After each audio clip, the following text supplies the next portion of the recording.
Hello, welcome to the EagleSix Airsoft video. We are going to be testing one of these lovely Urgi 14-inch with a custom CTR stock on the back of it. So it's a beautiful looking gun, and these are very popular at the moment. I must admit, as soon as these came in, these all went out the door, which is obviously great because we're not the biggest of companies, so it's always good when we sell out on a particular gun. And obviously it's a beautiful looking gun, very modern, and I believe obviously there's real world people using it at the moment, so yeah, obviously that certainly helps with the sale of a gun, doesn't it? So but yeah, it's a really good one. This one's a level 3 build, URGI, and FPS wise we're at 266 on 3.2s. And so not the highest, but that was by request of the customer. We've got RHOP on this one, level 3, so barrel, EagleSix Spring, and like I say, the RHOP on there. Custom EagleSix hop arm, EagleSix nub, and upgrade power spring. Like I said, we've done the CTR stock. Like I say, we can provide these on builds at customer requests, and I think it looks really nice. We've got otherwise it's standard motor, standard trigger contact set in there, so none of those sort of other fancier upgrades, no upgraded gears or anything. It's just mainly sort of accuracies and looks, you know, that sort of been going on here, but you can't all sort of go level 10s, can we? So it's but yeah, it's working really well, and we're just going to demonstrate it, and so it's just to prove it working before we send out today. Oh, tell you what I can do, I can put a mag in there and some ammo.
Oh no, me ammo.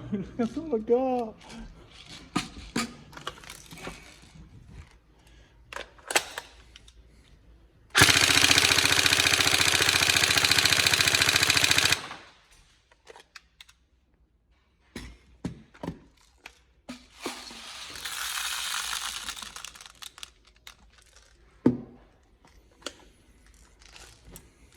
That reminds me of the running out of ammo, the Burt Gummer quote from Tremors when he says, I am completely out of ammo. That's never happened to me before.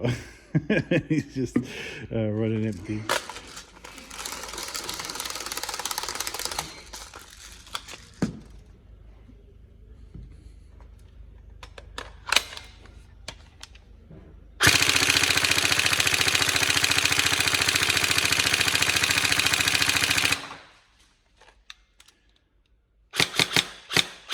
There we go. So all tested. Any problems or questions, you know where we are. You can always ask us. Like I say, any problems with the guns, you can always feed it back to us, bring it back, you know, and we'll always address it. Otherwise, we hope you have a flawless operation, no problems, and we hope you enjoy the gun. So have fun. Thank you.